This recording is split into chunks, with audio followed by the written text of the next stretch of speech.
Hey guys, I'm excited to bring you this video because it's kind of a request, because in my last video I told you all about those new Wet n Wild Dreamweavers trios that should be coming out in stores very soon if they're not where you live already. And I asked in that video which one you wanted to see a tutorial on, and that doesn't mean I'm only going to do one tutorial, but I just kind of wanted to get a feel for which one you guys were most excited about. And I was happy because the one that got the most buzz in the comments section is the one of my favorites in the group as well, and it is called Dancing in the Clouds. It's two metallic shades, one's kind of a gold and one's more of a rose gold, and then a purple. And in Wet n Wild palettes they always specify like brow bone crease and eyelid. I think you can see those kind of stamped into these shades, but you don't have to use them that way, and I really didn't with this look. I chose to put the purple kind of in closest to my eye to get more intensity and to sort of bring out my eye color more.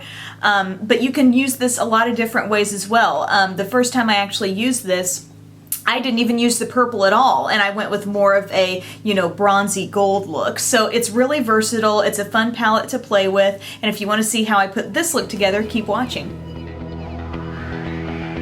So I first primed my lid with my NYX Eyeshadow Primer, HD Eye Primer, which I really like, and then I'm going to use kind of like a second base for this look because it coordinates so well with the purple in this palette, and it is the Wet n Wild Idolize pencil in Techno, and I've bought a few of these before and I think they work really well as just getting some good base color down there. So I'm taking it just up to the crease as well. And I always like to blot over any cream I do with my finger to make sure there's not too much product on there.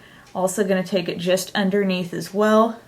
Then I'm going to go to my Dancing with the Clouds palette, and I'm going to take the purple shade in here. And the reason why I chose to use the palette this way was so the purple would really be closest to my eye, and I felt like it would have the greatest impact as far as, really enhancing my eye color. Go ahead and continue to pat that up into the crease as well. Using a pencil brush, I'm going to just carry that purple around. There's a shade in this palette labeled Eyelid, and I might have described this as kind of a bronzy color in my first video talking about these palettes, but it really strikes me as more of a rose gold. It's got just the most beautiful warmth to it. And one thing you do need to be careful about with most of the Wet n Wild shimmery shades, if you've never used these palettes before, they carry, like if you stick your brush or an applicator in them, they carry a lot of product. So definitely tap off and make sure you're not getting too much. I'm just taking this shade,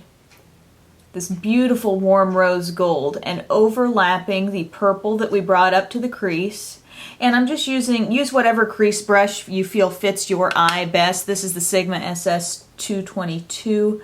And you'll find because this is shimmery, it's going to capture the light, where the light can directly hit it, but as it gets closer to your crease, it becomes a darker shade. I love how versatile this palette is. Then there's a shade labeled Brow Bone, and this is going to be our highlight. This is a nice metallic gold. If you applied this in a really dense way with just like packing it on, it could be super metallic, but in the way I want to use it for this look is to make it extremely sheer. I'm just overlapping a little bit of the rose gold shade. And also take a Q-tip or a small detail brush. See how we got this kind of glossy effect going on around the tear duct as well. I really want the shadow to be the focal point of this look, so I kept the liner as simple as possible. I'm using my Maybelline Line Stiletto eyeliner because I feel like it has such a fine tip. I can get the slimmest line possible. I'm not winging it out. I'm just going from inner to outer corner. For the lower lash line, I'm going to be using a NYX slide-on pencil. These are so long wearing, guys, and this one is called Purple Blaze. And once again, I am keeping this very close to the lash line, taking that all the way in. Next, I'm going to curl my lashes, and I'm going to apply my L'Oreal Double Extend Carbon Black Mascara. This is really great for length, so it's going to be a primer coat, and then you can do as many coats as you want of the black on top of that, and I will join you with the finished look.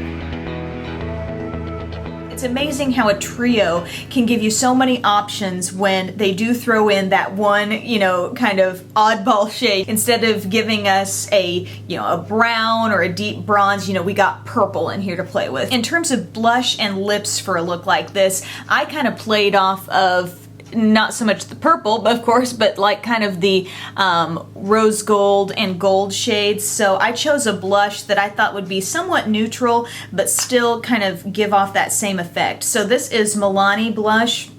It's the Baked Blush in Rose d'Oro, and so as you can see, it's kind of a dusty rose with some gold weaved throughout. So it's really a pretty subtle blush look, I think, but it gives your cheeks a little bit of a glow. And then on my lips, I used one of my favorite Revlon Super Lustrous glosses. This is in Foiled.